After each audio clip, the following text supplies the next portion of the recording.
Son las 7:30 de la tarde, una hora menos en las Islas Canarias. Sean muy bienvenidos a la redacción abierta en El Toro Televisión, donde ya estamos dispuestos para contarles lo que nos parece importante de nuestro entorno internacional o nacional, porque hay cosas que hay que saber para poder valorarlas.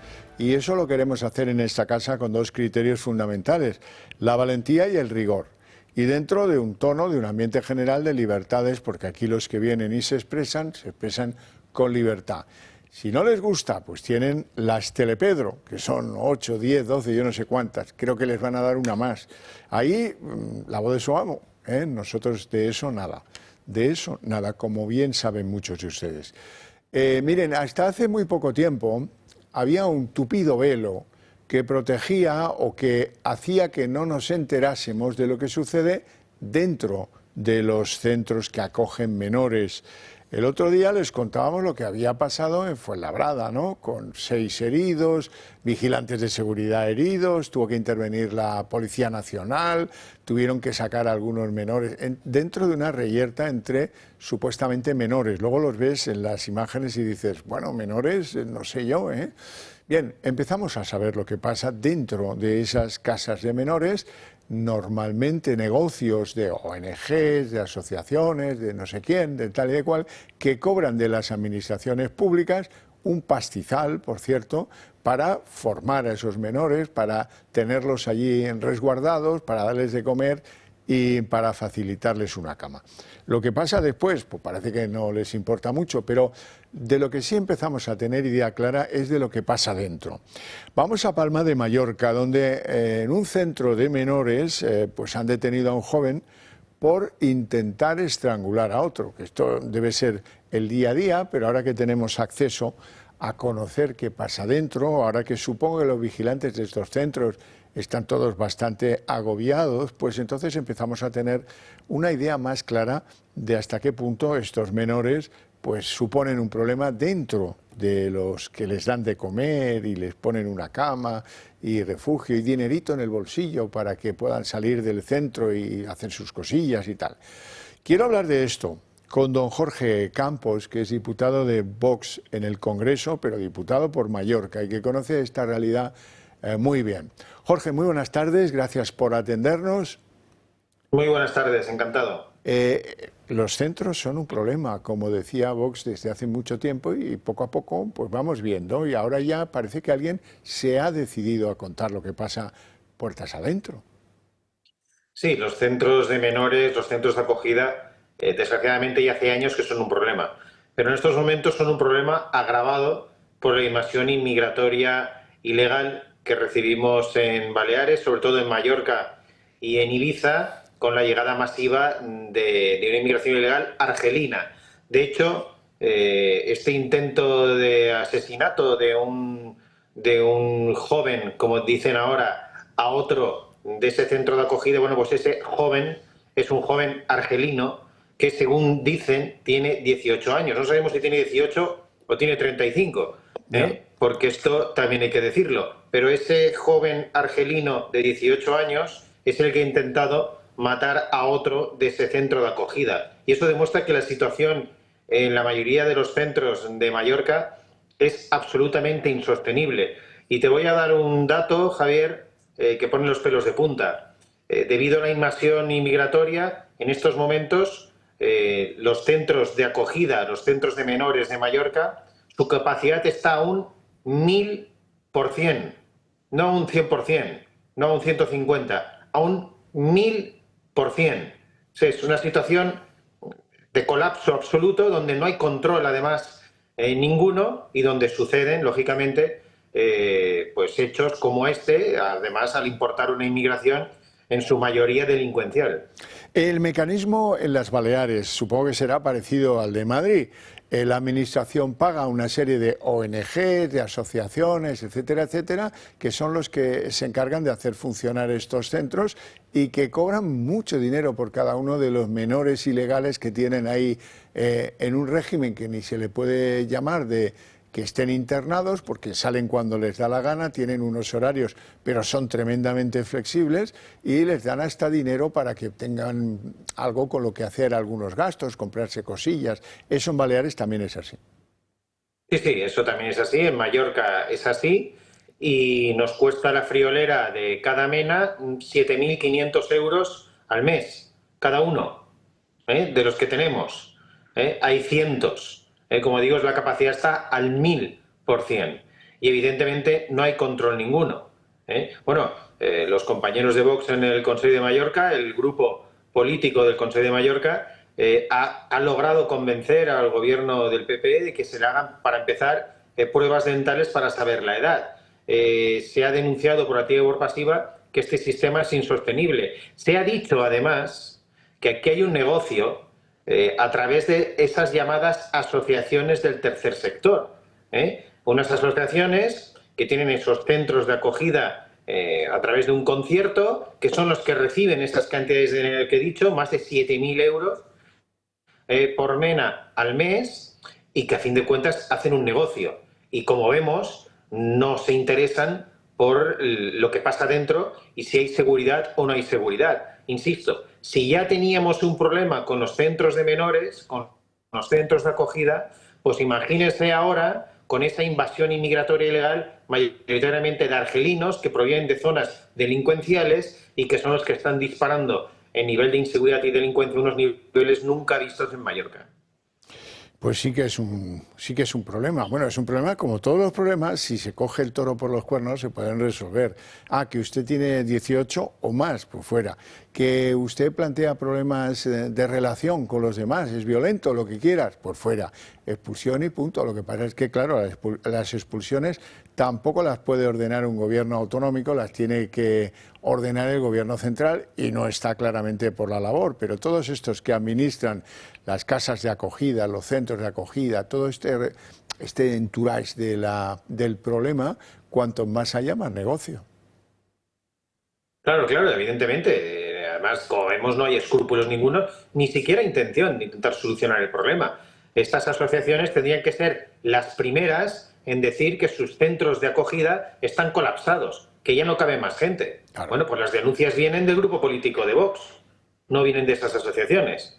Entonces, evidentemente, usted lo ha dicho muy bien, es que lo que habría que hacer es lo que estamos nosotros insistiendo una y otra vez. Si son menores no acompañados extranjeros, se deben devolver con sus familias, que es con quien deben estar. Y si son mayores y llegan en situación de ilegalidad, hay que devolverlos, hay que deportarlos. Si no hacemos ya esto y no tomamos medidas drásticas en este asunto, va a llegar un momento donde no vamos a poder vivir en nuestra propia casa, en nuestra propia tierra, en nuestro propio país. Esto es una cuestión muy seria, no solo por lo que se sufre ya, sino por lo que vamos a sufrir a medio y largo plazo. Jorge Campos, un placer enorme tenerte en el programa. Te deseo una feliz tarde y muchas gracias. Muchísimas gracias, un fuerte abrazo. Un placer. Bueno, vamos a entrar en el rollo de los aranceles. Con una noticia de ultimísima hora. Parece que ahora ya se confirma lo que anunció en un momento dado Wall Street, que saltó de -4 a +4 positivos cuando se enteró de esto, que finalmente ha sido verdad, o está siendo verdad, porque lo acaba de anunciar Donald Trump. Va a haber una pausa de 90 días en la aplicación de los aranceles para todos, excepto para China, que por cierto, Donald Trump le acaba de elevar los aranceles a China, que se prefigura como el gran enemigo a batir, al 125%. A ver qué pueden exportar los chinos con esos precios. Bueno, el tinglado de los aranceles, les cuento la última jugada del póker arancelario entre Estados Unidos y la China, es que la China había subido al 84% el arancel para todos los productos norteamericanos que quisieran ser vendidos en territorio chino. Esto es lo que ha originado un oleaje en las bolsas hoy, en Europa, en el IBEX español, por supuesto, como no, y en algunas bolsas asiáticas importantes, como Tokio. Tokio ha caído hoy pues un 4%, las bolsas europeas un 3%, término medio, y el IBEX un 2,22%, con todos sus valores en rojo. Bueno, y algún anuncio inapropiado que viene a salpimentar todo esto de una falta de seriedad y incluso de una frivolidad preocupante. Donald Trump se alegra y mucho de que dice que ya todos vienen a negociar conmigo, mira, los tengo doblegados, ¿no? Eso no lo ha dicho. Lo que sí ha dicho, y es mucho peor, es ya están besándome el trasero. Sí, sí, inapropiado para todos, para el presidente de los Estados Unidos y para el presidente de la comunidad de propietarios de mi casa. Pero lo ha dicho Trump. Esto es más grande que cualquier acuerdo al que hayáis llegado cualquiera de vuestras compañías. Vuestras compañías son minucias en comparación a esto. Me da igual lo grandes que sean. Es la mayor transacción en la historia de nuestro país. Y no dejéis que los políticos vayan de... Es que ya sabéis. Os lo digo, esos países nos están llamando. Y me están besando el culo. Lo están haciendo. Se mueren por llegar a un acuerdo. Por favor, señor. Hagamos un acuerdo, haré lo que sea, señor. Esto no son maneras. En fin, en Europa han llegado los Estados miembros, excepto Hungría, han llegado a un acuerdo, le han dado luz verde hoy a las contramedidas propuestas por la Comisión para responder con aranceles del 25% a los aranceles que impuso Trump ya hace muchas semanas, al acero y al aluminio.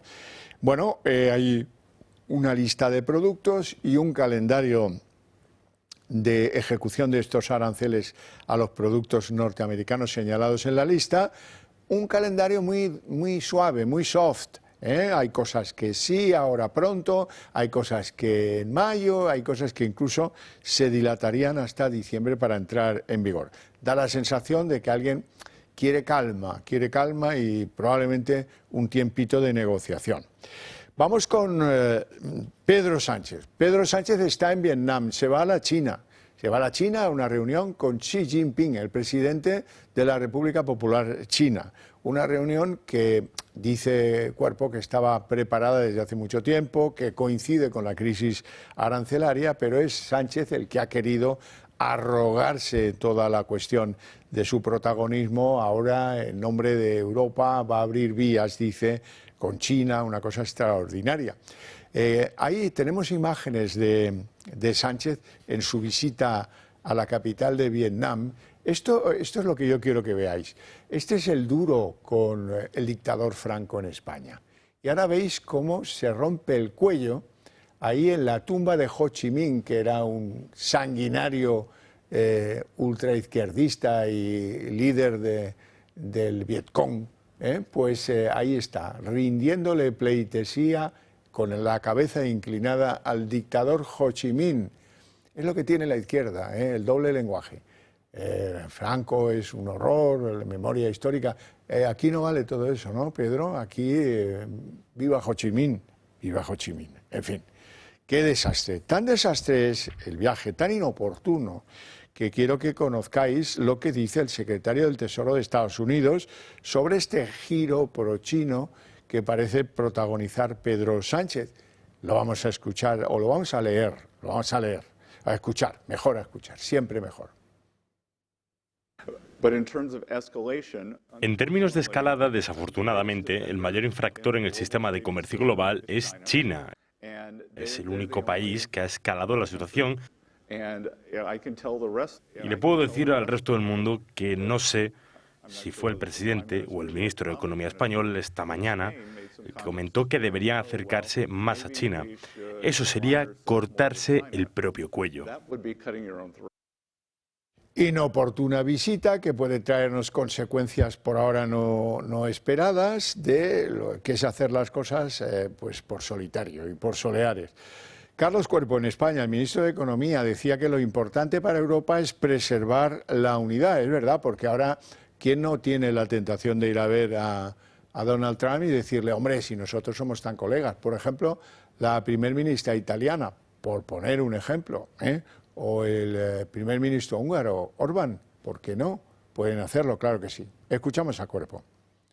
Esta respuesta tiene que tener, por supuesto, un elemento de unidad y diálogo. Somos plenamente conscientes de que tenemos que construirla de manera conjunta y en ese sentido contamos ya desde luego y estamos tendiendo la mano no solo con todos los grupos parlamentarios, con una excepción, sino además, por supuesto, con los territorios, es decir, nuestras comunidades autónomas, además también con los propios sectores, y en ese sentido lo que vamos a hacer es seguir hablando, seguir tendiendo la mano para construir, como le decía, una respuesta conjunta. Qué ambiente, qué zozobra, qué inquietud para todas esas empresas españolas que sin ayudas han cruzado el charco y están exportando a Estados Unidos y que ahora, si le sacan del mercado a fuer de imponerles un 20% más de coste, pues se van a quedar sin esas previstas exportaciones por algo en lo que no tienen ni voz ni voto.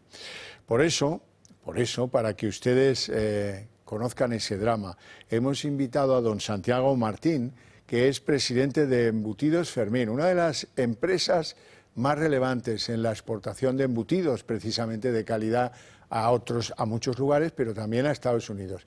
Don Santiago, muy buenas tardes y gracias por atendernos. Hola, muy buenas tardes. Gracias a vosotros por darnos la oportunidad de tener voz. Es un placer, lo sentimos así. Y además, en su presencia en el programa, representa usted a todos los que han hecho ese esfuerzo, que me imagino que llevó muchos años, situarse, dar a conocer, etcétera, etcétera, el tener clientes que demanden productos suyos en Estados Unidos. Eso es así, ¿no? Pues sí, la verdad que conseguir la autorización para Estados Unidos en el caso nuestro fue una larga tarea, fue una larga trayectoria de mucho esfuerzo, mucho tiempo, y que por fin conseguimos abrir las puertas de este gran mercado al sector del ibérico hace ya 20 años, y poquito a poco hemos construido un mercado allí, una clientela que ahora mismo supone el 60% de nuestra facturación. Ostras, pues sí que esto es grave para ustedes.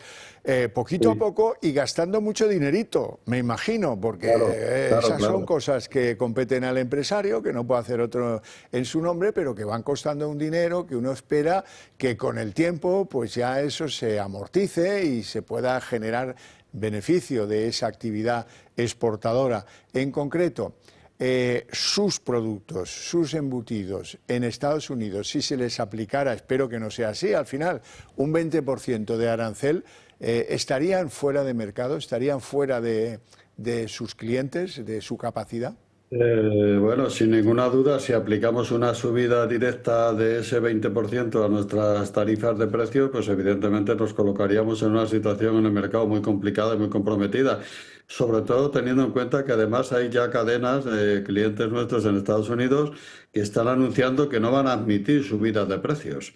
Con lo cual la situación se complica. Nosotros posiblemente lo que hagamos, como ya tuvimos que hacer en la vez que el señor Trump fue también presidente, la vez anterior, que repercutir una parte de esa subida en los precios y otra parte asumirla contra nuestros costes, contra nuestros márgenes, mientras podamos hacerlo si la situación no cambia.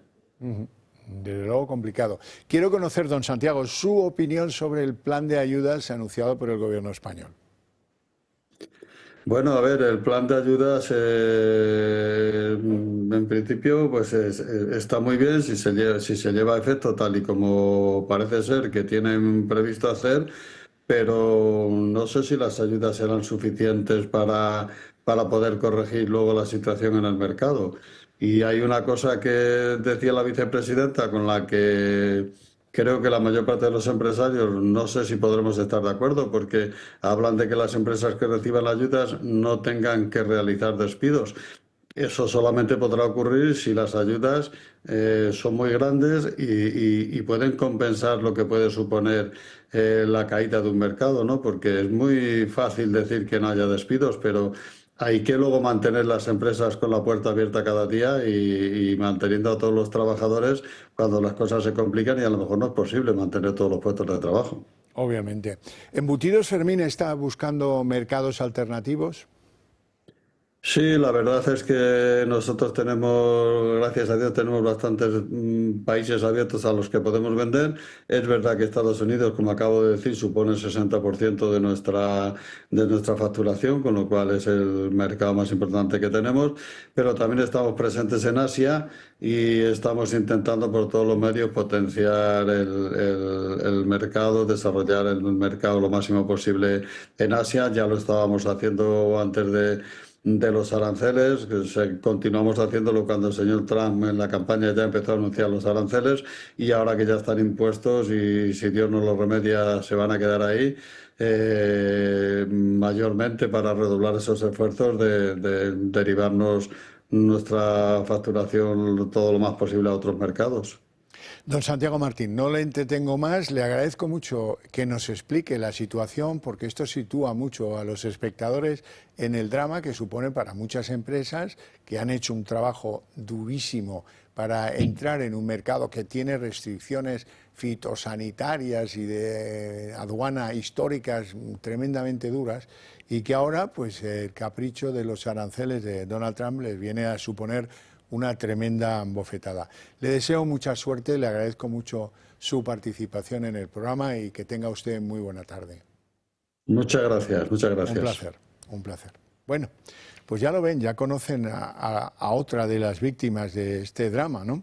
Por continuar con nuestro desarrollo de noticias que hay que saber, les contábamos ayer, creo que fue, que se había hundido el techo de una discoteca en Santo Domingo, en la República Dominicana, mientras actuaba un artista del merengue. Bueno, lo que quiero que sepan es que este terrible suceso ha costado la vida a 113 personas. 113 son los muertos de este accidente en la discoteca cuando se desplomó el techo y primero hubo un apagón eléctrico, luego se desplomó el techo y luego incluso algunas paredes también.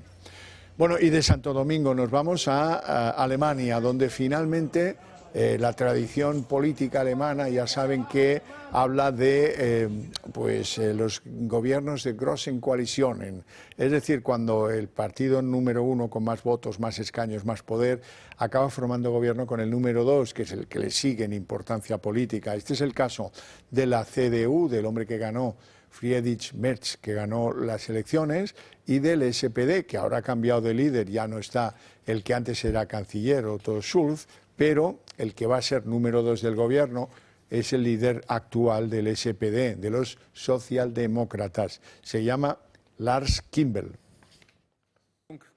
Alemania presenta su nuevo gobierno. Conservadores y socialdemócratas han alcanzado un acuerdo tras subsanar los últimos obstáculos en materias de política migratoria y finanzas. Este pacto ha sufrido enormes presiones por la disputa arancelaria y las pérdidas en bolsa. Aseguran que ha habido una voluntad común de llegar a un acuerdo cuanto antes. Mes y medio después de las elecciones generales, el bloque ganador de los comicios, formado por la Unión Cristiano-Demócrata, la Unión Social Cristiana y el Partido Socialdemócrata de Alemania, formarán un gobierno de coalición. El nuevo ejecutivo supone un giro político respecto a la coalición anterior, formada por los socialdemócratas de Olaf Scholz, los verdes y los liberales. En cuanto al reparto de carteras, la CDU se queda con la Cancillería, el Ministerio de Asuntos Exteriores, por primera vez en 60 años, Economía y Energía, Educación y Familia, Sanidad, Asuntos Digitales y Transportes. La CSU estará al frente de Interior, Investigación, Tecnología y Espacio y Agricultura.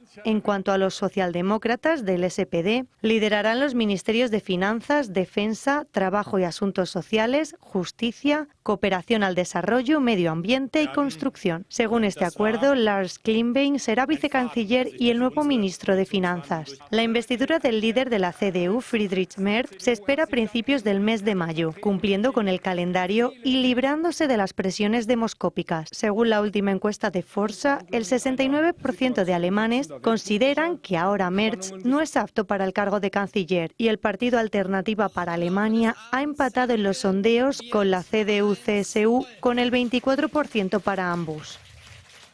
Dejando el panorama internacional a un lado, vamos a concentrarnos en noticias que tienen que ver con España. Concretamente, empezamos por Aragón. Resulta que, yo no sé no termino de entender, ¿no? ¿Qué hacen los líderes políticos de la derecha española asistiendo a los congresos de comisiones obreras? Por ejemplo, este es el que se celebra en estos días en Aragón. Y ahí estaba el presidente aragonés, Jorge Azcón. Y esto es lo que ha dicho en ese congreso que tiene que ver con Vox. Lo que está ocurriendo con Trump es una política equivocada, una política proteccionista, ir a la autarquía desde el punto de vista económico. Y creo que es un error que lo que está haciendo Trump se pueda trasladar a España. Es evidente que Vox se está equivocando en lo que tiene que ver con la defensa que hace de Trump. Hoy defender a Trump es incompatible con defender los intereses sociales y económicos de todos los españoles y, por lo tanto, de los aragoneses. Cosas que pasan en España y que son bastante graves. Por ejemplo, ha habido 10 detenidos por una red de explotación sexual de niños en España y en otros países. Ha sido una operación coordinada internacionalmente por diferentes policías. ¿Qué hacían? Obtenían pornografía infantil y luego la distribuían. ¿Y qué es lo que han cazado estos agentes de la Guardia Civil? Pues material informático con las grabaciones de todas esas inmundicias, pornografía infantil, fundamentalmente, y han trincado a 10 detenidos como responsables de esa red. De la explotación infantil nos vamos a la droga. Ya saben ustedes que hemos de cambiar, con su ayuda y con mi trabajo y el de esta casa, vamos a cambiar cómo contempla España el problema de la droga. O tomamos medidas o esto se nos va de las manos. Se lo he contado aquí muchas veces. Bien, novedades, sí, porque tienen dinero, tienen ingenio, tienen tiempo y tienen el material. Vean ese sobrecillo. Vendían cocaína disfrazada o adulterando el contenido de sobres de un juego muy popular de la ONCE que se llama Rasca y Gana. Para que vean ustedes cómo algunos se las ingenian para llevar la droga, colocar la droga con la máxima facilidad. Bueno, pues no tengo más ejemplos hoy del asunto drogas, pero como ven, cada día esto se presenta alternativas cada vez más diversas, cada vez tal, pero seguiremos informando, como se suele decir. Les tengo que contar una noticia que proviene del Tribunal de Cuentas, que 5 años después se ha despertado, ha bostezado y se ha despertado de la siesta y ha empezado a analizar qué pasó con las vacunas en la pandemia. Y lo primero que dice el Tribunal de Cuentas es que las autoridades utilizaban información poco fiable y desfasada. Esas son las conclusiones del informe que el Tribunal de Cuentas, como órgano fiscalizador, acaba de aprobar justo cuando se cumplen 5 años del COVID y 4 del inicio de las vacunaciones. Que, en fin, vaya celeridad. Cuidado que no se vayan a despeinar los señores y las señoras del Tribunal de Cuentas.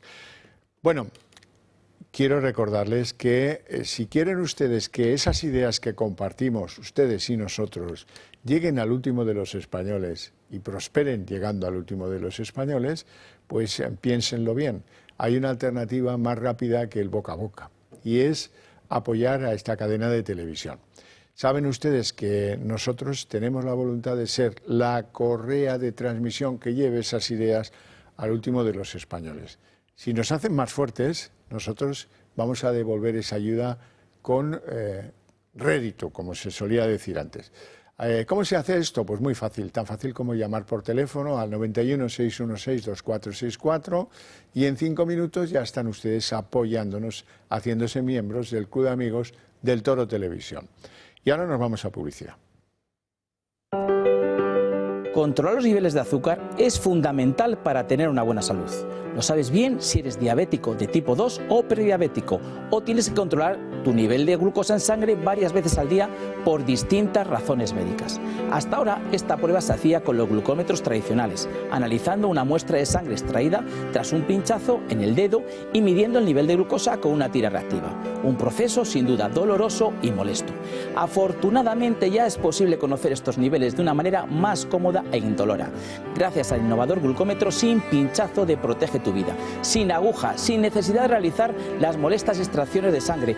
Este nuevo sistema no invasivo obtiene un resultado igual de fiable con la ayuda de los rayos infrarrojos, metiendo simplemente un dedo en la pinza similar a la que mide el oxígeno en sangre, con resultados en pocos segundos. No lo dudes, llama al 973 0101 y mide tu glucosa en sangre sin pinchazos ni dolor.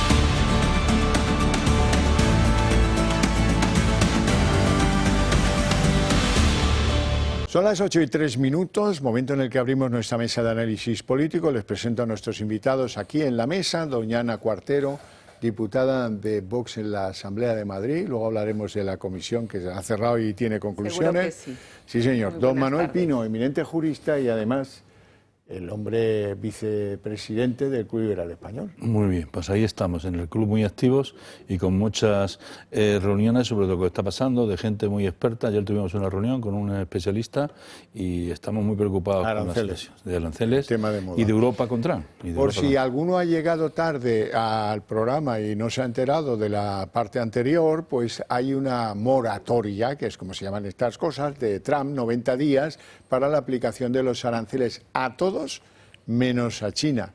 En el caso de China, además, les ha redoblado al 125, creo que ahora ya están los aranceles chinos de las cosas que exportan a Estados Unidos. Bueno, aquí estamos para ver otro tipo de asuntos. Hay uno muy importante que le da un vuelco al caso Ábalos, fundamentalmente al caso Ábalos. Habrá que empezar ya a no llamarle caso Koldo, caso Ábalos, porque la UCO ha entregado en el juzgado un informe, 300 folios de informe, tenga usted señoría, y deben estar todavía en la lectura de un informe prolijo. Conclusiones de este informe, muy relevantes. Cuando Ábalos era ministro de Transportes, fue contactado a través de Aldama para actuar en nombre o para beneficiar a la compañía aérea Air Europa.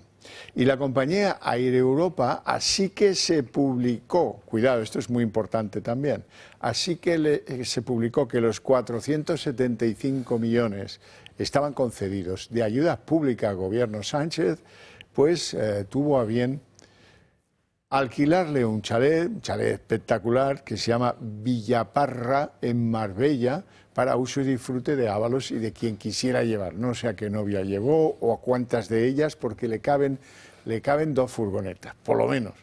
Furgonetas, ya saben, Teruel, Parador. Esto le da un vuelco al caso, ¿por qué?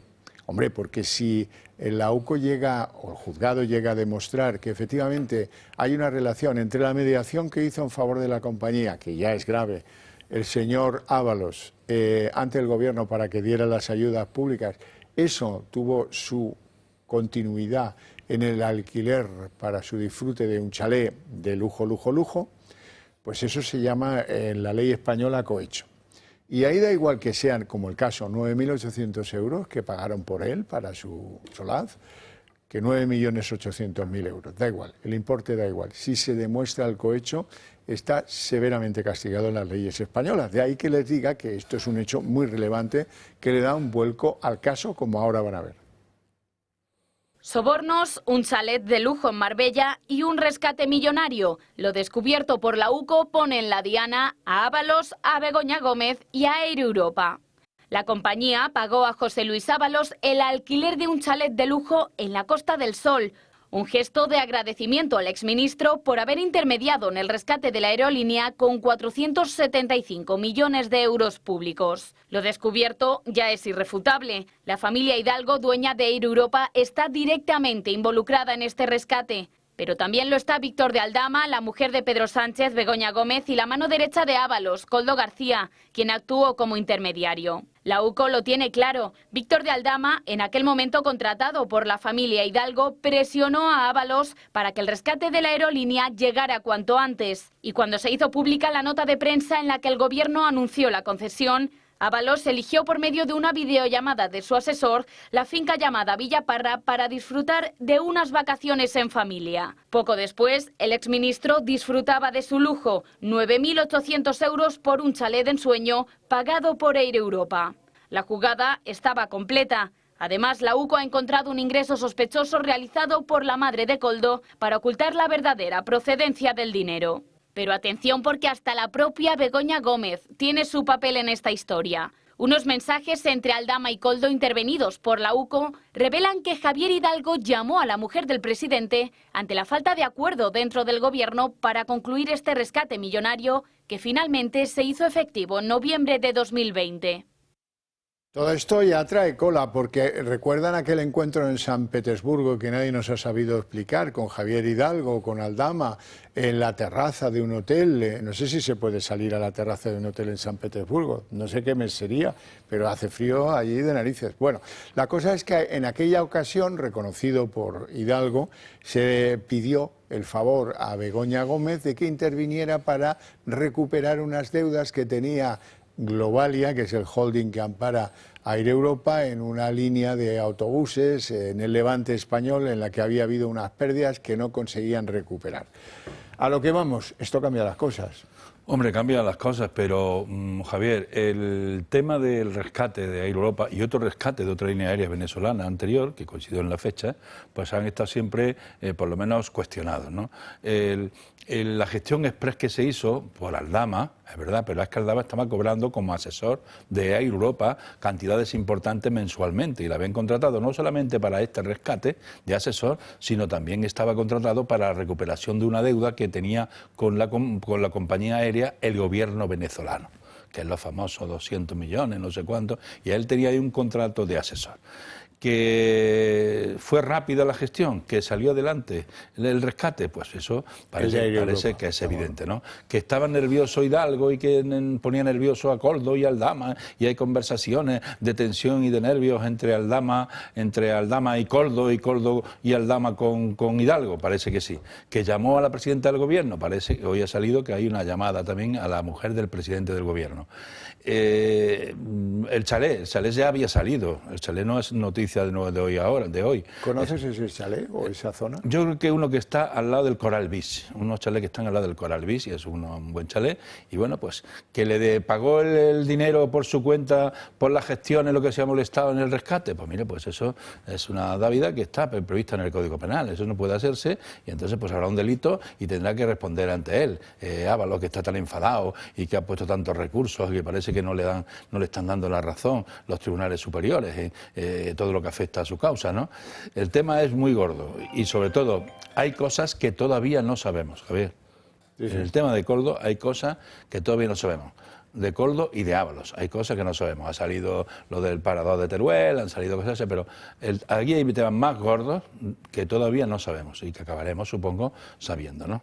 Porque el otro día también salió otra cosa relacionada con el caso de unas obras de compañías de la lista de Koldo, no sé si en Navarra y tal, de constructoras que habían tenido, que las tenían en la lista para darle contratos a cambio de prebendas también y de extorsiones de comisiones y cosas, ¿no? Pues eso estaba ahí y ya la prueba pericial ha dicho que la lista era la letra, la de Koldo, ¿no? Pero lo de Air Europa era, digamos, un territorio... Es que Air Europa es un tema ya con mayúscula, porque es que estamos hablando de 500 millones públicos, ¿no? ¿Cómo es de ayudas del ICO y de ayudas también de préstamos del ICO y de la SEPI. Me parece que eran las dos fuentes de ayudas que se le dieron al rescate de la línea aérea. ¿Cómo es el requerimiento penal de un delito de cohecho? 7 años, ¿no? Sí. Pero bueno, era ministro entonces, hay que acreditar pues, que se cometió el delito y tal. Juzgado, por supuesto. Hay que creer en la presunción de inocencia constitucional para todos y dejar que trabaje la justicia. Hasta para las chicas que iban en la furgoneta esa que iba al parador. Y dejar que trabaje la justicia, ya veremos, ¿no? Doña Ana Cuartero. Lo que pasa es que la justicia empieza a no dar abasto, porque la realidad es que esto... Los de la UCO, pobrecito. Madre mía, los de la UCO es que yo creo que eso no está pagado. No se les paga sueldo suficiente a nuestros guardias civiles por tantas cosas, ¿no?, que hemos visto, pero ya por la investigación que están haciendo con respecto a todas estas tramas, que al final yo creo que lo más importante de todo esto es que lo que hemos hablado tantas veces, ¿no?, cómo confluyen siempre al final todos los actores, ¿no? La trama Koldo, ¿no?, esa trama del Orme que empezó por el tema de las mascarillas, ya llega a Air Europa. Dentro de un rato hablaremos de la trama Begoña, que también tiene una pieza que a mí no me han dejado estudiar en la comisión de investigación, pero que creo que es de mucha relevancia y que no dejaré de recordarla, intentando que alguno de los jueces que llevan el caso, que alguno de los letrados que están en la investigación, tome nota y llame al señor Nuño de la Rosa, que fue nombrado CEO de Europa en julio de 2022, pero en el año 2020, entró a formar parte, a dirigir, a presidir el Consejo Social de la Universidad Complutense en el momento en el que arranca la cátedra de Begoña Gómez. Entonces, bueno, pues es que, como vemos, o sea, se siguen dando la mano cada vez están más cerca unos de otros, todo ese gran núcleo de corrupción, que no es que no haya corrupción en el resto del PSOE, ¿no? Pero que es que al final lo que está claro es que Begoña Gómez, el hermanísimo, Ábalos, Hidalgo y 3 o 4 personas más son ese núcleo duro de la corrupción que no deja de señalar a otra cosa que a que está liderado por el que soy presidente del gobierno, ¿no? Entonces yo creo que es importante que todo esto avance y avance a que tengamos a Pedro Sánchez sentado en el banquillo de los investigados. Pues para no hacerlo más largo, quiero que nos cuente lo que pueda las conclusiones de esa comisión de investigación de Begoña que ha terminado la Asamblea de Madrid. Efectivamente, pues hemos terminado, se ha aprobado esta mañana con los votos a favor del Partido Popular y de Vox, un dictamen en el que se concluye que hay indicios suficientes para que la Fiscalía y que el Juzgado de Instrucción tengan conocimiento de todas las comparecencias, de todos los datos que se han aportado, porque creemos que hay indicios de los 5 delitos que se le imputan ahora mismo por los que está siendo investigada la señora esposa del presidente del Gobierno, doña Begoña Gómez. Tráfico de influencias, corrupción en los negocios, apropiación indebida, intrusismo profesional, falsedad documental. Se recorre en ese dictamen que se ha aprobado toda la historia desde que se crea esa cátedra por parte de Goyache, se hace ese convenio con las grandes empresas, hasta y se desarrolla muy bien y con gran profundidad dentro de lo que hemos podido todos los temas del software. Se incluyen cosas como que la valoración real que se hace sobre el coste del software alcanza los 426.000 euros, no son esos primeros 50.000 que se dijo, hasta 126.000 que se dijo después, aportando esas colaboraciones de Google que no se sabía muy bien dónde embarcar, sino que llega a 426.000. Y estoy segura de que seguirá creciendo la cifra a medida que se vayan conociendo más datos, porque hay unos convenios de los que todavía no hemos tenido conocimiento, a los que aluden tanto el vicerrector Doadrio como la gerente de la Escuela de Gobierno, que la gerente decía que habían sido firmados en inglés, que ya no tenía mucho conocimiento porque los documentos estaban en inglés, documentos que no hemos visto, y se refería a ellos Doadrio como que habían sido negociados directamente entre la Universidad Complutense de Madrid y Google Spain. Esto lo que nos lleva a pensar es que por detrás de la cátedra hay todavía más elementos que debemos de investigar, que el juzgado debe de investigar y que la acusación popular que estamos liderando desde Vox exigirá para conseguir que todas esas piezas cuadren. Pero con lo que ya sabemos, aunque es parcial, aunque no lo hemos podido estudiar todos, consideramos que hay indicios claros para que siga la investigación por estos 5 delitos a la esposa del presidente.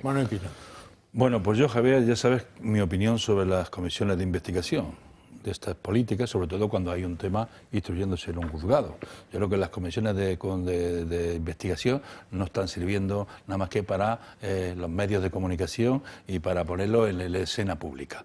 Porque, claro, hay un juzgado instruyendo, el juzgado ha visto indicios, no lo acaban de... le han recurrido y está el juez. Mientras esté el juez trabajando, hay que dejarlo trabajar e insisto en la presunción de inocencia de todo lo que esté investigado. Y él dirá. Entonces, las comisiones de investigación que se montan, no solamente en la Cámara Autonómica madrileña, se montan en el Congreso, en el Senado, pues al final pues van unos, van otros, pero para mí no sirven absolutamente para nada. No se puede, ellos no son jueces para decir si hay aquí delitos, si esto, ni nada. Ellos podrán hacer una evaluación política de lo que ha pasado, pero que no tienen ninguna eficacia para mí, desde mi punto de vista jurídico, en condicionar lo del juez. Va a haber el informe cuando lo aprueben en la Asamblea y bueno, pues el juez verá las declaraciones que han hecho, pero todos los que han ido allí, él también los ha tenido interrogados. Él lo ha llamado al juzgado, sigue llamando al juzgado y él tiene sus diligencias. Ahora va a ir a hablar, en este tema va a hacer una investigación y tiene que declarar Ábalos sobre el tema de la secretaria, del ayudante que tenía en la Moncloa, y parece que va la semana que viene, creo que vaya, que está fijado el día, y le ha puesto hasta un coche para que vaya, porque no le ha admitido la declaración telemática, dice presencial. Le ha puesto un coche porque la última vez que fue a Moncloa lo tuvieron dentro del suyo casi una hora. Exactamente. Creo que le van a dar un coche de incidencias o algo para llevarlo allí con su micrófono y sus grabaciones, y él va, ya tiene las preguntas y va a interrogar a Ábalos en eso, ¿no? Yo creo que está siendo muy activo. Oye, que hay delitos, él lo tendrá que ver. Y si, bueno, ahí está la Fiscalía, ¿no? Ya veremos. Tenemos al presidente en Vietnam. con ánimo de llegar el viernes a China y tener un encuentro con el presidente chino Xi Jinping, presidente de la República Popular China. Hoy opinaba de ese viaje Feijóo. Antes que escuchar a Feijóo, le recuerdo que el secretario del Tesoro americano, al tener conocimiento del viaje y del giro, digamos, pro-chino del presidente del gobierno español, ha dicho que eso es como cortarse uno mismo el gaznate, como cortarse uno mismo el cuello. Y ahora sí, vamos a la opinión de Feijóo. La postura de España y la postura de la Unión sigue siendo una postura atlantista. Nuestros aliados han sido y tienen que seguir siendo los Estados Unidos de Norteamérica. Esos son los aliados de la Unión Europea. Los que hemos tenido durante el último siglo, los que tenemos que seguir teniendo. Por tanto, esto no va de sustituir el primer socio comercial de la Unión Europea por otro. Creo que es un error. Ana Cuartero, ¿cómo ves tú este viaje? Este viaje nos puede costar algo, ¿eh? Este viaje nos puede costar mucho, como todo lo que hace Pedro Sánchez. Yo tengo varias valoraciones con respecto al viaje de Pedro Sánchez. La primera es que es vergonzoso que Pedro Sánchez haya visitado más veces China que Paiporta, para empezar, o que el volcán de Lanzarote. Es decir, que se acerque más a los chinos que a los españoles. Yo creo que es una vergüenza que la actuación de este presidente tenga que ser siempre fuera de España, porque sabe que en España no puede salir a calle. Por otro lado, lo que es impresionante es que intente hacernos creer que va a defender intereses de la Unión Europea, de Bruselas o incluso de los españoles. Va a defender absolutamente sus intereses propios y los que ya se ha demostrado que han intentado también mover en Bruselas con ese lobby pro-Huawei que ellos mismos, junto con el Partido Socialista, estaban impulsando, y todavía esperamos que la Comisión Europea pues llame al orden a todos esos diputados que se reunieron con los lobbies pro-Huawei. Y luego, por otro lado, también lo que a mí me gustaría saber es si les va a imponer la Agenda 2030. A los chinos, sí, y la reducción de emisiones, porque es que estamos hablando de que es el país más contaminante, que es un país que es prorruso, que es un país comunista en el que no hay libertades de las que disfrutamos por ahora en Occidente, con lo cual este doctorado cum fraude desde luego no deja de acumular causas. Con Zapatero de avanzadilla, yo creo que los chinos, si no es hoy será mañana, adoptan la Agenda 2030. Bueno, Javier, ya sabes que desde Zapatero, que tú acabas de aludirlo, la política exterior española no está en la línea que ha dicho el líder del PP, de estar en el eje atlántico y en defensa de las democracias liberales.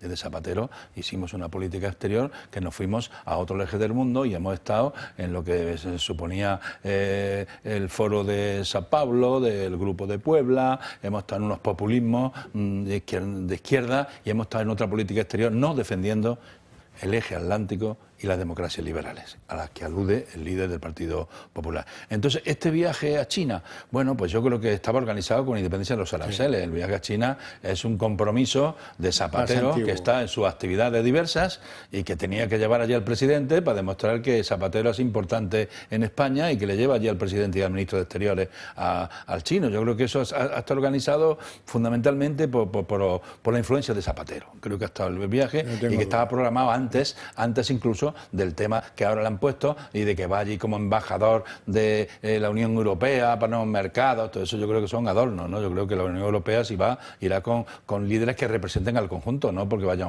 un primer ministro, que es lo que es un primer ministro, ¿no? Representa a toda Europa sin mandato, ¿no? Entonces, yo creo que vamos a ver en lo que queda, pero ya Estados Unidos a tomar nota y creo que han hecho hoy un pronunciamiento diciendo, bueno, que es una forma de crearse problemas, ¿no? Sí, es como si te cortas tú solo el cuello.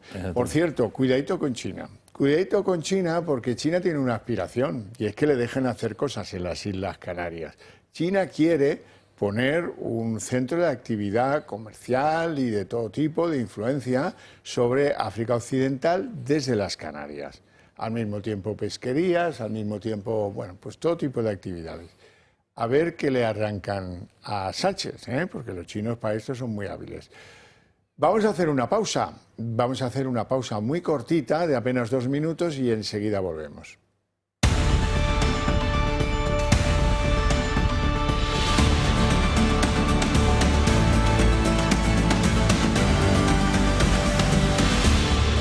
demasiada hipocresía en la izquierda española. Una cosa es decir que el dictador Franco no debe estar en el Valle de los Caídos, que hay que hacer no sé cuántas leyes de memoria democrática, histórica, etcétera, etcétera, que, bueno, todo el, ya lo conocen ustedes, ¿para qué insistir? Todo el tinglado argumental de referirse a Franco cada vez que tienen un problema.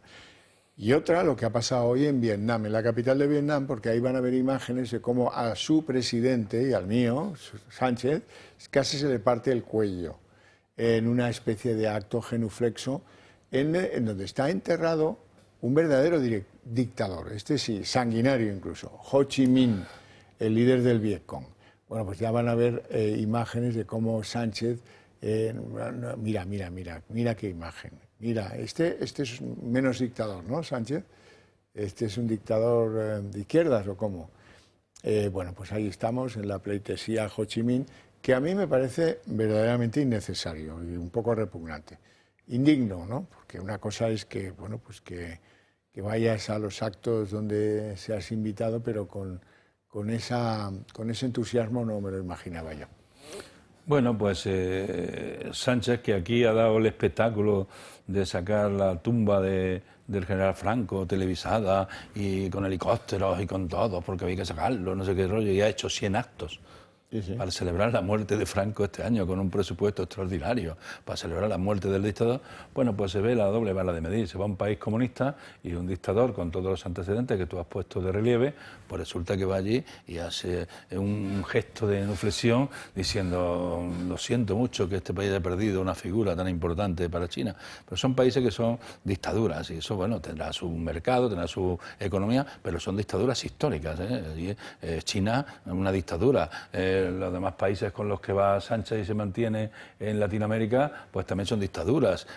Zapatero sí está ahí en la comitiva, que no sé si está en la comitiva o no, pues está todo el día con el dictador Maduro. No, en Vietnam no actúa, él está como... Bueno, está en la sombra. Está en China, China, que es más interesante. Ana.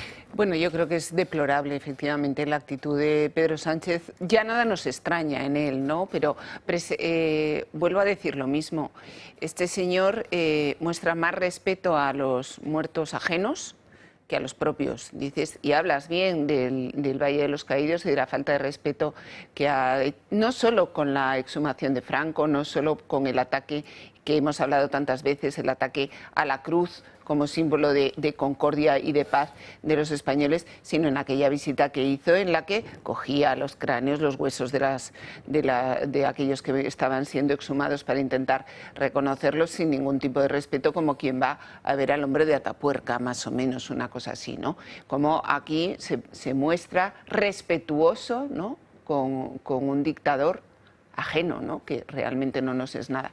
Yo creo que todo esto no hace más que separarle cada vez más de los españoles y esperemos tener pronto la oportunidad, ¿no?, de demostrarle que ya nadie le quiere, ¿no?, que nadie le soportamos. Pero la verdad es que se hace difícil pensar en ese momento. Bueno, hoy por fin se ha hablado en las cámaras de nuestros representantes, Congreso y Senado, del tema de los aranceles o de las medidas para paliar los efectos de los aranceles. Antes hemos escuchado a un empresario, Embutidos Fermín, que decía: vendo el 60% de mi producción, me ha costado muchos años abrir un mercado muy difícil, con muchas exigencias para los que venden algo tan complicado como embutido, ¿no? Y ahora ese hombre, esa empresa, pues se enfrenta con unas ayudas que ponen inconvenientes muy mayores, como por ejemplo que no vaya a haber despidos, pues quién sabe si va a tener o no que despedir. Bueno, a lo que vamos.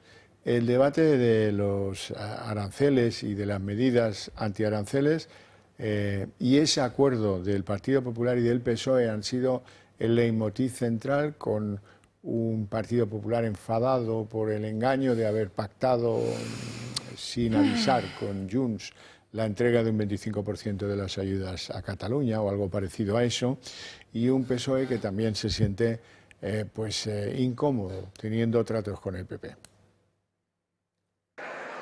El decreto contra los aranceles ha centrado parte de la nueva sesión de control al Gobierno.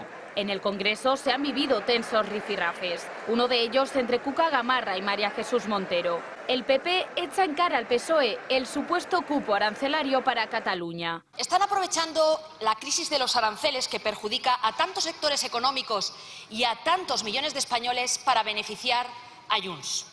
¿Era esta su respuesta de Estado a un asunto que tiene en vilo a todos los españoles? Pero los socialistas aseguran que Junts no tendrá un trato preferente. Es evidente que no hay ningún tipo de acuerdo que beneficie a un partido o a algún territorio frente a otro. Y presionan al PP para que apoye el decreto contra los aranceles. ¿Qué necesitan ustedes para comprometerse por una vez con todos los españoles? ¿Qué necesitan ustedes para decir sí cuando la patria los necesita? Pero desde el PP no se fían. Ayer trascendió una negociación encubierta con el separatismo. No estamos más cerca que ayer en la posibilidad de apoyar ese Real Decreto Ley, que es un parche y no una solución. Y el Gobierno solo ve excusas de los populares para no aprobar el decreto. Junts por Catalunya será libre de decir lo que quiera. Y espero que no sea una excusa del PP para buscar un conflicto donde no lo hay. El diálogo entre ambas formaciones aún no se ha roto, pero no se fían mutuamente y siguen echándose cosas en cara. Junts, mientras tanto, sigue asegurando que parte de esas ayudas irán para Catalunya. I la realitat és que el 25% de les exportacions globals corresponen a Catalunya. Per tant, si depèn de Junts, això de pagar i callar aquí s'ha acabat. Bueno, o sea, que por la boca muere el pez, que es evidente que la señora Nogueras no diría eso si no fuera verdad.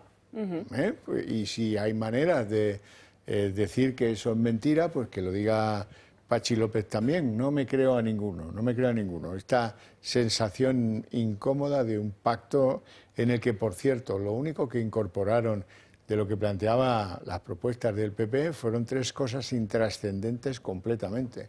Es decir, que aquí estamos como estamos por nada, para nada y porque alguien no la vio venir. Pino. Bueno, el decreto tiene una disposición adicional segunda. El decreto se aprobó en el Consejo de Ministros y es un decreto donde había un importante millones para los créditos ICO, que iban avales que iban a dar, y luego pues subían también el importe destinado al seguro de crédito de exportación de CEXE, ¿no? Esas son las dos grandes partidas económicas, pero claro, eso tiene que ir dirigido a las empresas exportadoras. Pero las empresas exportadoras no por territorio, las que exporten, da igual que estén en Málaga, en Algeciras, en Irún, la que exporte y acredite que exporta, se la ayudará, y la que no acredite que exporte no se la ayudará, pero lo que no se puede hacer es por territorios. Esto que has mencionado tú tampoco son ayudas, son avales que tiene que pagar.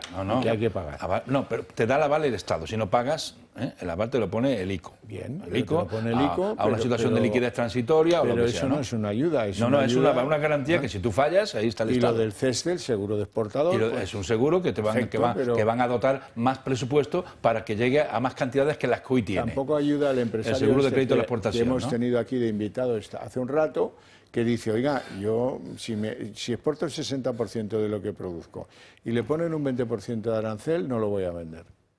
Pues el decreto que tiene esas medidas tiene una disposición segunda en la que permite cierta arbitrariedad para reparto de circunstancias territoriales, no sé qué, y eso es donde yo creo que está el conflicto, porque ahí deja la mano abierta a que pueda haber un privilegio como el que está contando Illús, porque como todo se hace política por mantener la Moncloa y por los 7 votos, pues se le han dicho a Illús, no, el 25, ¿por qué el 25? ¿Dónde está acreditado que usted, que tiene empresas del 25 tan objetivamente exportadoras, que supone el 25% de esto? Las empresas exportadoras tienen derecho a ese dinero, a esos avales y a esos créditos a la exportación para garantizar sus transacciones. Pero chicos, el que exporte, toda la empresa que exporte tendrá derecho a esto sin discriminación. Sí, no, y sin cuota. Porque no tiene que haber criterio territorial, ni del 25%.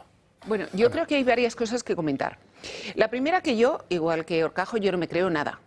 Del PP y del PSOE no me creo absolutamente nada.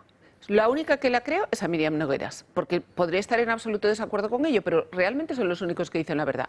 Hemos pedido esto, vamos a conseguir esto, y a día de hoy... vamos a apoyar el decreto ley porque nos han dado esto. Porque nos han dado eso. Entonces, realmente, pero en eso, como en todas las negociaciones que se han ido produciendo, son los únicos, oye, pongo sobre el acuerdo que he firmado con el PSOE, pongo mis exigencias y voy a trabajar durante estos 4 años para cumplirlo, y es lo que llevan haciendo. A mí me gustaría recordarle al señor Feijóo las palabras de González Pons, que dice: somos socios. El Partido Popular y el Partido Socialista somos socios. Entonces, estas sorpresas del Partido Popular, expresadas por Feijóo, cuando ha reconocido que Junts es un partido perfectamente legítimo con el que hay que negociar y con el que puede entenderse, no se las cree nadie. La segunda cosa que hay que tener en cuenta es que la crisis arancelaria no se va a arreglar, y los efectos no se van a arreglar mirándonos el ombligo y haciendo uso de unas ayudas limitadas siempre, por supuesto, procedentes de los impuestos de los españoles. Es decir, es que al final, si todo sale de nuestros impuestos y todo sale de nuestros bolsillos, si no se contrae la oferta externa, se va a contraer la interna, porque es que no vamos a tener un duro. Es decir, si a mí me siguen subiendo los impuestos para darle ayudas a los del vino que no se lo van a poder vender a Estados Unidos, yo no voy a poder comprar vino. Con lo cual, si no se contrae la demanda externa, se va a contraer la interna. Entonces, yo creo que hay que empezar a pensar un poquito. Es decir, oigan, yo creo que tienen que ustedes empezar a pensar otras medidas. Nosotros se lo hemos dicho: denunciar el Pacto Verde Europeo, denunciar la Agenda 2030, salirse de esos acuerdos comerciales que imponen condiciones absolutamente draconianas para nuestros productores, nuestros agricultores, nuestros ganaderos, nuestras industrias. Pero es que además de eso, lo que hay que hacer es poner a funcionar las cámaras de comercio, poner a funcionar la diplomacia. Y a mí me parece, por supuesto, hay que dar ayudas, pero hay que dar ayudas al que lo esté pasando mal, porque, ojo, yo, y esto es una opinión absolutamente personal, los aranceles van a afectar a todo el mundo, no se imponen solo a España. Por supuesto, estamos en contra de los aranceles, pero lo que está claro es que va a haber que buscar las oportunidades de encontrar mercados en los que otros estén más perjudicados que nosotros. Es tiempo de dejar de lamentarse, de coger el toro por los cuernos, y que un ministro de Economía y que unos ministros de Industria, Agricultura, Pesca, con competencias en la materia, empiecen a estudiar dónde se abren las oportunidades que, en caso de que efectivamente se impongan los aranceles, se nos cierran en Estados Unidos. Porque eso es lo único que nos da futuro, porque si no, las ayudas del ICO, las a fondo perdido, no a fondo perdido, los avales tienen un tiempo determinado, y lo hemos visto con el COVID, con un gobierno además incapaz de ejecutar los fondos europeos. Bueno, en la sesión de control hoy ha habido un verdadero momentazo en la desesperanza. Algunos han ironizado, es el caso de Bendodo, comparando la situación del gobierno con un hipotético Fútbol Club Barcelona que juega esta noche en la Champions. Dice, esto es como si el Barça, que hoy juega en la Champions, le dijera a la UEFA, no voy a jugar porque este partido lo pierdo, por lo tanto lo que quiero es que se anule el partido, porque como lo voy a perder no lo juego. La ironía de Bendodo era, oiga, esto es lo que hacen ustedes con los presupuestos, pero todo ha degenerado en una situación verdaderamente divertida. Hoy juega el Barça contra el Borussia de Dortmund a las 9 de la noche. Imagínense que el Borussia viene a Barcelona y viene con el banquillo dividido, con mal ambiente en el vestuario, y plantea a la Liga de Campeones que hay que suspender el partido. Y el motivo que da es que van a perder el partido. Sería un escándalo monumental, ¿no? Pues bien, eso es exactamente lo mismo lo que hace usted y Pedro Sánchez con los presupuestos generales del Estado. ¿Por qué? Porque usted no presenta los presupuestos generales del Estado como le obliga la Constitución, porque no tiene los apoyos de esta Cámara, porque los van a perder. Por tanto, le vuelvo a preguntar, ¿cuándo va a presentar usted los presupuestos generales de la Cámara? A fuerza de querer ser ocurrente o de querer hacer un chascarrillo en la sesión de control, uno pierde el sentido de lo que realmente está preguntando. ¿Qué ha preguntado usted al final, señor Bendodo? Yo no me entero, Al final... Ana Cuartero, vaya recursos tiene la Montero. Bueno, tienen todos los del mundo y más. Son unos actores de teatro que cualquier día los nominan al Oscar. Yo ya sabes que tengo una teoría que es adicional a toda esa falta de apoyos y además Figaredo hoy en la sesión de control ha expuesto que los españoles estamos pagando 97 impuestos o tasas equivalentes desde que Pedro Sánchez ha llegado al gobierno y que eso se ha traducido en que cada español paga 5.000 euros más de impuestos. Los ingresos del Estado están disparados y una de las cosas que no le interesa nada a Pedro Sánchez es precisamente plasmar los ingresos en un proyecto de presupuestos en el que efectivamente se vea blanco sobre negro que todos los españoles estamos pagando mucho más impuestos desde que él ha llegado a la Moncloa, porque lógicamente a nadie le va a gustar verlo escrito en un papel, ¿no? Entonces, esa es una realidad. Yo creo que hay que empezar a exigirle a este señor explicaciones de en qué se ha gastado esos 5.000 euros más que ha recaudado y que va a recaudar de cada uno de los españoles, además de la trama de Coldo, de Aldama, de los hidrocarburos y de todo esto. Luego le tengo reservada una sorpresa. La obligación de presentar los presupuestos es una obligación constitucional. Sí. Lo que tiene es que llevarlos, la apruebe o no la apruebe. Usted tiene que elaborar unos presupuestos. Y para prorrogarlos también lo Y también. Entonces, que vulneren con no sé qué me ha dicho, no sé qué la pregunta se la acaba de decir claramente. Usted va a traer los presupuestos, no va a traer los presupuestos. Subrayada. Y dice, no sé lo que usted ha preguntado, porque como ha puesto aquí un símil de no sé cuánto del fútbol, no, y enreda, porque permite la presidenta de la Cámara que a las preguntas que se hacen no se contesten y salgan por los cerros de Úbeda de manera sistemática. Tú le preguntas por la luna y te hablan del sol, porque le conviene, y del PP, y de Vox, y la ultraderecha, y te montan el lío padre. Entonces, no contestan a nada por culpa de la dirección, de la presidencia del Congreso, que no actúa de presidenta de toda la soberanía popular, actúa de presidenta de parte, y está pendiente de lo que le diga el portavoz, de lo que le diga el Banco Azul, ¿no? Entonces, eso por un lado. Entonces, respecto a los presupuestos, y gobernar sin presupuestos, esta barbaridad, que él la ha denunciado cuando gobernaba Rajoy prorrogando un año los presupuestos, que lo que tiene que hacer es convocar elecciones. Si usted no tiene presupuestos, lo que no puede ser es gobernar con decreto ley, porque todo lo que estamos hablando son decretos leyes. No ha sido capaz de sacar un pacto de las ayudas contra los aranceles de Trump, pues lo que tiene que ser es un pacto de Estado y exponer una iniciativa que pueda haber debate, que pueda haber enmiendas, pero no decreto ley. Y ahora usted dice blanco negro, pero bueno, ¿esto qué es? ¿Esto qué es? Gobernar por decreto ley. Gobernar por decreto ley sin presupuestos, de espalda del Parlamento. No se puede tirar más. Y luego, si tenemos que ir a hablar con los americanos para seguir negociando en la línea diplomática, pues a ver a quién manda, porque nosotros estamos haciendo méritos para distanciarnos cada vez más de nuestras buenas relaciones con el mundo norteamericano, ¿no? Decía usted, señora Cuartero, que ha habido unos 90 impuestos, 92 creo que son exactamente. 97 ha dicho Figaredo esta mañana, pero vamos, por ahí... Tal vez sean, prometo que lo voy a contar porque no podemos quedarnos en la duda, ¿no? Es muy importante, si son 97 son más 100 que 90. Mi pueblo, por lo menos. Y luego hablaba usted de 5.000 euros cada uno, ¿no? Sí. Vale, pues vamos a escuchar a Montero. Y en la otra parte de la moneda, señor Figaredo, una bajada fiscal sin precedente en nuestro país que ha permitido el ahorro, escuche, 38.000 millones de euros para las clases medias y las clases trabajadoras. Y no, ni el que asó la manteca. Bueno, son unos profesionales del populismo y de la demagogia y siempre están utilizando lo que les conviene, haciendo mítines y propaganda permanentemente, ¿no? Los presupuestos lo que tienen que presentarlos, que se aprueben y luego gestionarlos con transparencia, Porque todos los fondos, por ejemplo, estos que han venido de Europa, que tanto, pues mire usted, pues ahí hay una serie de zonas oscuras y grises que no sabemos el destino final de esos fondos, que han ayudado a todos esos millones que habla ella tan generalmente, ¿no? Entonces, ¿qué hace falta? Orden en las cuentas públicas y transparencia.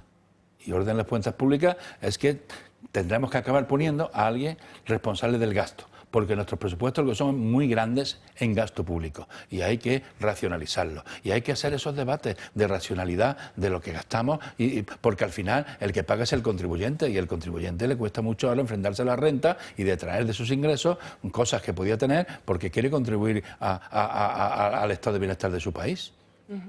Bueno, yo lo que saco en conclusión de las palabras de la ministra Montero es que han detectado que todavía nos pueden subir los impuestos 38.000 millones de euros más. Es decir, si ella considera que nos han ahorrado 38.000 millones hasta ahora, es que nos lo van a dejar de ahorrar en cualquier momento. Por lo tanto, estas 97 o 93 subidas de impuestos o tasas equivalentes, estoy segura de que ya están pensando en cómo seguir aumentándolas. Fíjate cómo es de perverso su razonamiento, que ellos dicen, por ejemplo, con respecto al tema del salario mínimo interprofesional, yo estoy mirando a ver cómo justifican ellos, ¿no? Entonces, ellos lo que dicen es que, claro, que realmente el que antes ganaba 400... No, nosotros decimos, oye, que si tú cobras el salario mínimo interprofesional, que es lo que debía de ir con el ingreso mínimo vital, con la parte, digamos, por la que no pagas impuestos, es decir, lo mínimo que uno necesita para vivir, ¿no? Pues vosotros ahora vais a empezar a cobrar impuestos en lo que antes se consideraba que estaba exento porque es lo que necesita, ¿no? Lo que cualquiera al menos debe de ganar para poder asegurarse el sustento. Bueno, pues ellos, ¿qué es lo que dicen? No, es que antes los que ganaban 600 euros ahora ganan 1.000. Y entonces, no, tú gracias a mí has ganado 400 de más. Digo, pero bueno, pero ¿cómo se puede ser tan sinvergüenza? Es decir, tú lo que estás diciendo es que ya no te llega con 400, sino que tienes que llegar a 1.000. Y dices que no pagan impuestos y que han conseguido que los que antes pagaban, los que antes estaban en 1.000, ahora paguen menos. Digo, pero bueno, pero esta gente es que mienten más que hablan. Así, pues sí.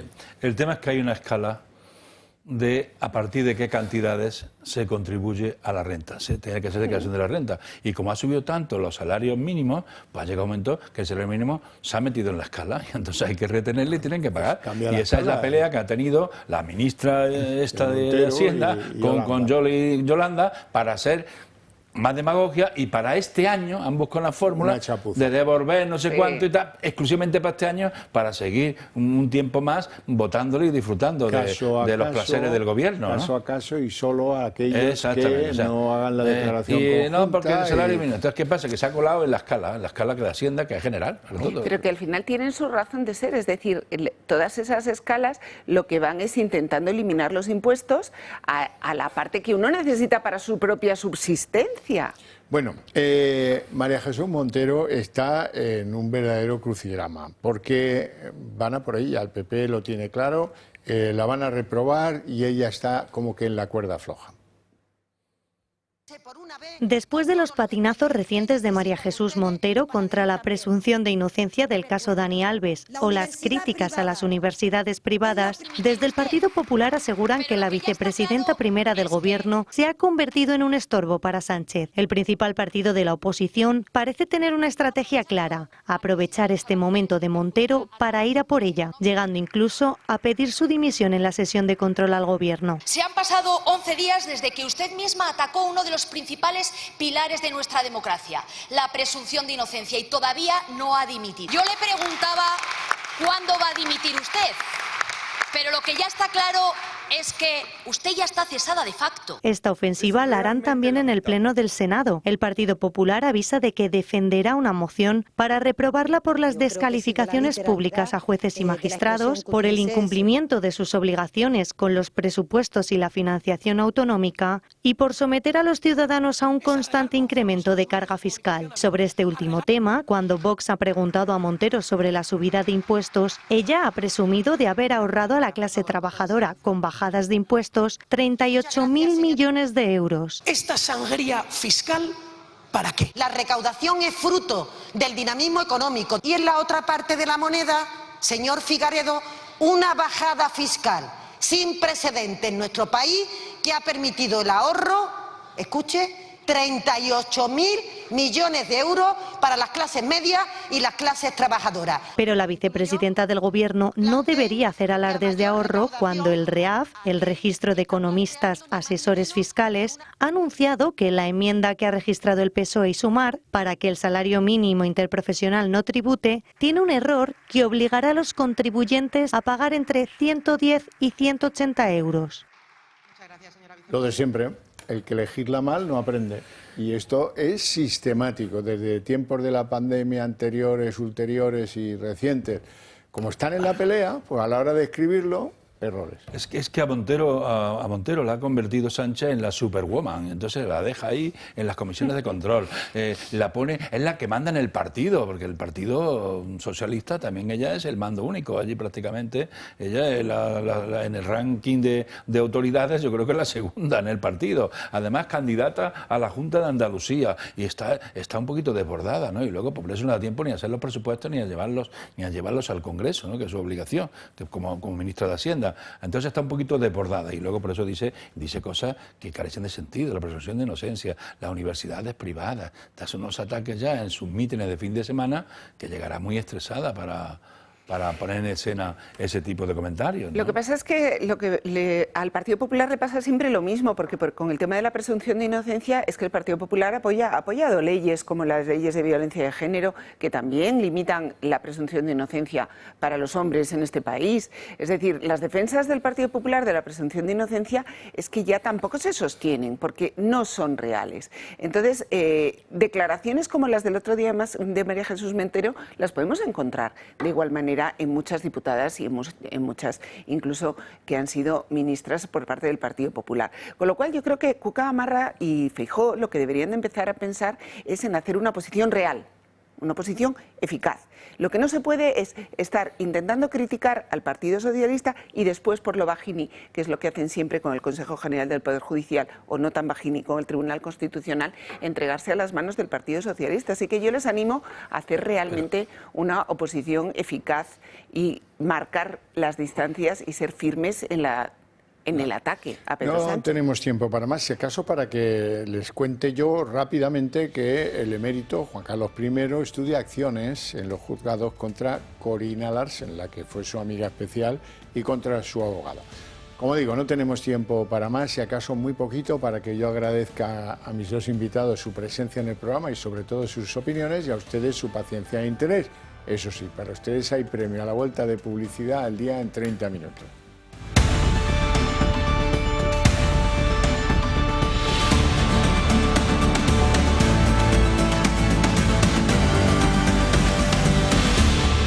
El día en 30 minutos, vuelco en el caso Ábalos. La UCO ha presentado en el juzgado un informe de unas 300 páginas en el que se detalla cómo habría recibido Ábalos, siendo ministro de Transportes, bienes en especie por parte de Air Europa para agradecerles sus gestiones en favor de que le concedieran las ayudas públicas. Se trata de, como recordarán, 475, para ser exactos, millones de euros.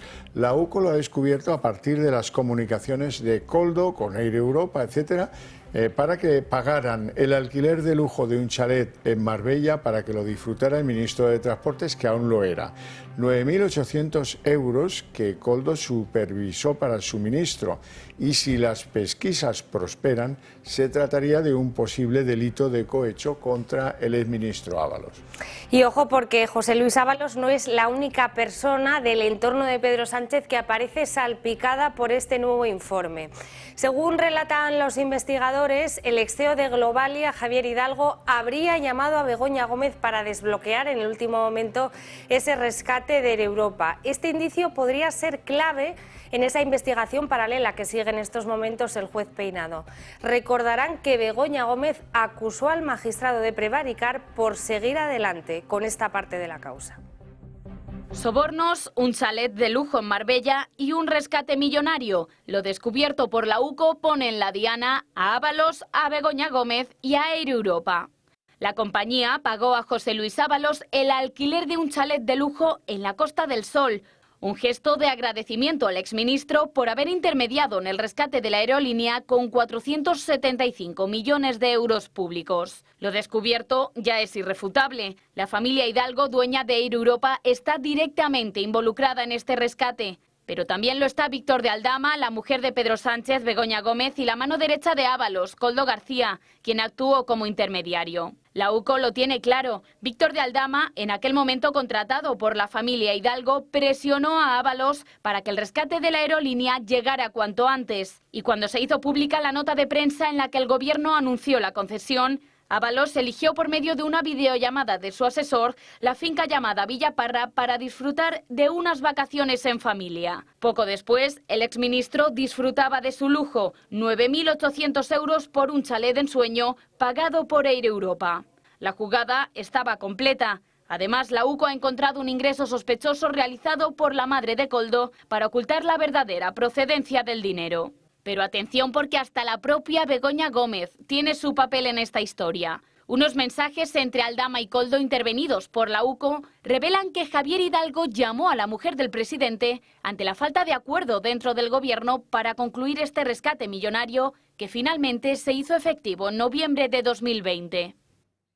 Aquí la cosa cambia porque hay sobre la mesa del juez un informe de la UCO, 300 folios, sobre la intervención que en el otorgamiento de ayudas públicas a Air Europa, 475 millones, tuvieron algunos miembros del gobierno.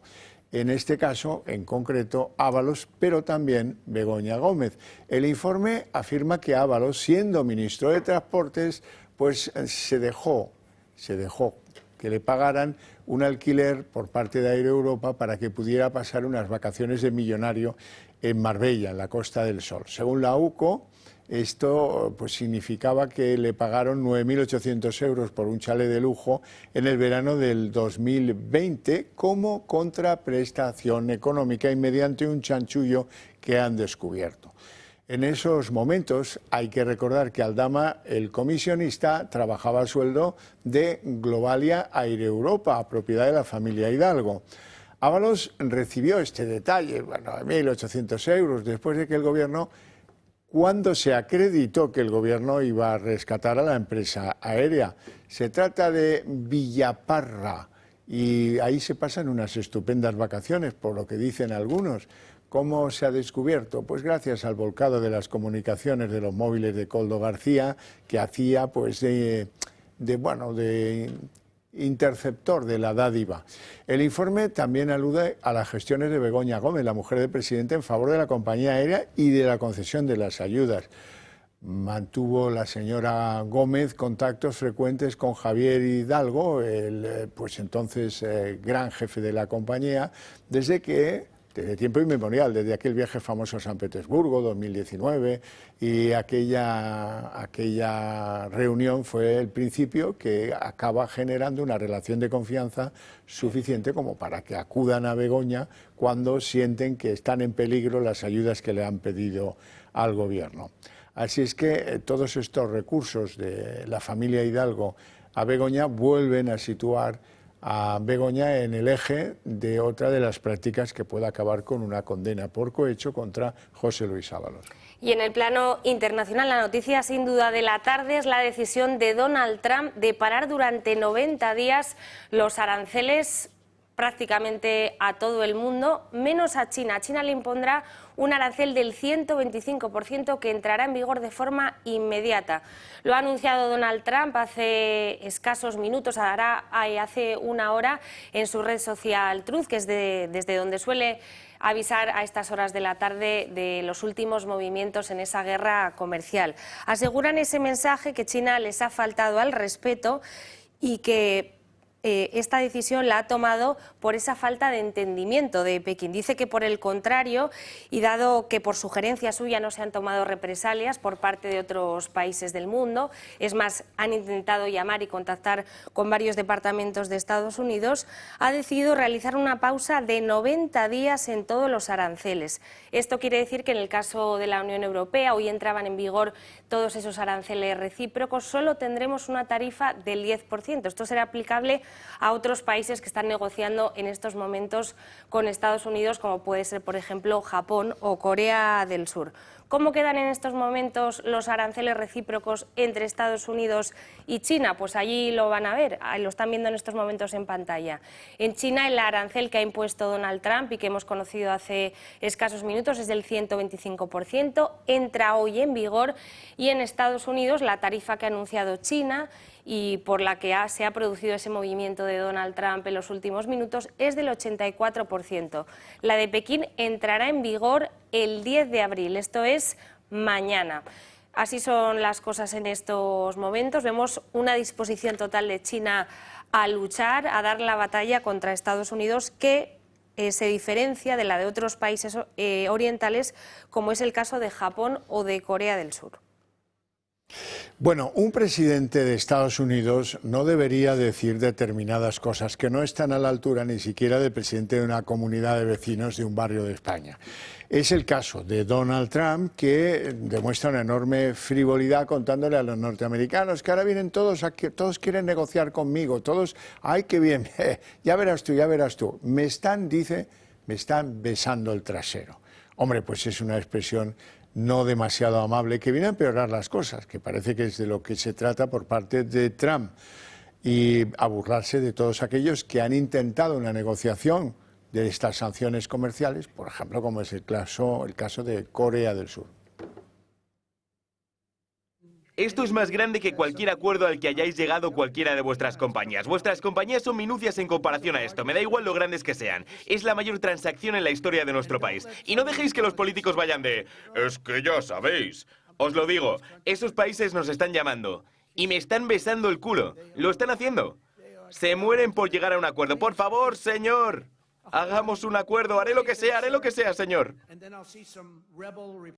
El recrudecimiento de las sanciones de los aranceles entre China y Estados Unidos, ahora 104,84 respectivamente, han vuelto a hacer zozobrar a las bolsas, a llevar el rojo a muchas de ellas. Europa, que cerraba antes de conocer esos 90 días de moratoria que parece que ha concedido a ultimísima hora Donald Trump, estaba en cierres negativos del 3%, lo mismo que el Eurostoxx. Nuestro IBEX, el índice de la bolsa española, caídas del 2,22% con todas las acciones en negociación en rojo. En Asia, Tokio cerraba también en un menos 4%. Curiosamente, las bolsas chinas, que son de las primeras en cerrar a primera hora de la mañana, cerraban en un verde que tenía color de resistencia, pero la verdad una perspectiva dudosa. Y en Wall Street, donde sigue abierto el mercado y donde sí se valora por parte de los inversores esa moratoria, pues están en subidas como poco del 5%. Veremos en qué termina la sesión. Bueno, y queda por ver cuál es la respuesta de la Unión Europea ante la decisión de Donald Trump de paralizar durante al menos 90 días esos aranceles. De momento, la respuesta de Bruselas ha sido aprobar hoy la primera tanda de contraaranceles que van a entrar en vigor el próximo martes. Aquí el apoyo de los 27 ha sido unánime. Todos han votado a favor, con la única excepción de Hungría. La lista es amplísima, son más de 1.500 productos que se van a aplicar en 3 fases. La primera, el próximo martes, la segunda, el mes de mayo, y ya por último, el 1 de diciembre, los aranceles a 2 productos muy concretos, a las almendras y a la soja. Este último, por cierto, es el producto que más compramos a Estados Unidos. Otros artículos americanos habituales en nuestro supermercado que van a ser más caros son las almendras y el maíz dulce. El cobre, el polietileno, los retrovisores y las lentillas también van a subir de precio. Pedro Sánchez ya pasea por la capital de Vietnam, más que pasear, lo que hace es acudir a actos de recuerdo con genuflexión del dictador comunista vietnamita Ho Chi Minh, lo cual viene a ser una contradicción respecto de la actitud de Pedro Sánchez con el dictador español Franco. Pero bueno, en cualquier caso, en Vietnam Sánchez dice un poco lo mismo, que en las guerras comerciales pierden todos, sobre todo las clases medias y los trabajadores. Mientras está Pedro Sánchez preparando su viaje a China, el viernes tiene encuentro con Xi Jinping, el líder de la República Popular China. En Washington le ha venido una inesperada bofetada. El secretario del Tesoro ha dicho sobre el giro pro-chino del presidente español que a él le parece que es cortarse el propio cuello. Unas declaraciones que también es cierto revelan que el objetivo de los aranceles recíprocos de Trump es una reformulación de las relaciones comerciales con China, o dicho de otro modo, que para la administración Trump, China es el verdadero enemigo. En términos de escalada, desafortunadamente, el mayor infractor en el sistema de comercio global es China. Es el único país que ha escalado la situación. Y le puedo decir al resto del mundo que no sé si fue el presidente o el ministro de Economía español esta mañana que comentó que deberían acercarse más a China. Eso sería cortarse el propio cuello. Y la tensión entre Partido Popular y Partido Socialista por la aprobación de ese decreto para ayudar a las empresas ante la llegada de los aranceles a España ha acaparado hoy prácticamente toda la sesión de control al Gobierno. Desde el Partido Popular insisten en que han perdido la confianza en el Ejecutivo por esa, dicen, negociación encubierta con el independentismo. Desde el Gobierno aseguran que es una excusa del Partido Popular para no apoyar su decreto y niegan que vaya a haber esa cesión a Junts. El decreto contra los aranceles ha centrado parte de la nueva sesión de control al Gobierno. En el Congreso se han vivido tensos rifirrafes, uno de ellos entre Cuca Gamarra y María Jesús Montero. El PP echa en cara al PSOE el supuesto cupo arancelario para Cataluña. Están aprovechando la crisis de los aranceles que perjudica a tantos sectores económicos y a tantos millones de españoles para beneficiar a Junts. ¿Era esta su respuesta de Estado a un asunto que tiene en vilo a todos los españoles? Pero los socialistas aseguran que Junts no tendrá un trato preferente. Es evidente que no hay ningún tipo de acuerdo que beneficie a un partido o a algún territorio frente a otro. Y presionan al PP para que apoye el decreto contra los aranceles. ¿Qué necesitan ustedes para comprometerse por una vez con todos los españoles? ¿Qué necesitan ustedes para decir sí cuando la patria los necesita? Pero desde el PP no se fían. Ayer trascendió una negociación encubierta con el separatismo. No estamos más cerca que ayer en la posibilidad de apoyar ese Real Decreto Ley, que es un parche y no una solución. Y el Gobierno solo ve excusas de los populares para no aprobar el decreto. Junts por Catalunya será libre de decir lo que quiera. Y espero que no sea una excusa del PP para buscar un conflicto donde no lo hay. El diálogo entre ambas formaciones aún no se ha roto, pero no se fían mutuamente y siguen echándose cosas en cara. Junts, mientras tanto, sigue asegurando que parte de esas ayudas irán para Catalunya. I la realitat és que el 25% de les exportacions globals corresponen a Catalunya. Per tant, si depèn de Junts, això de pagar i callar aquí s'ha acabat.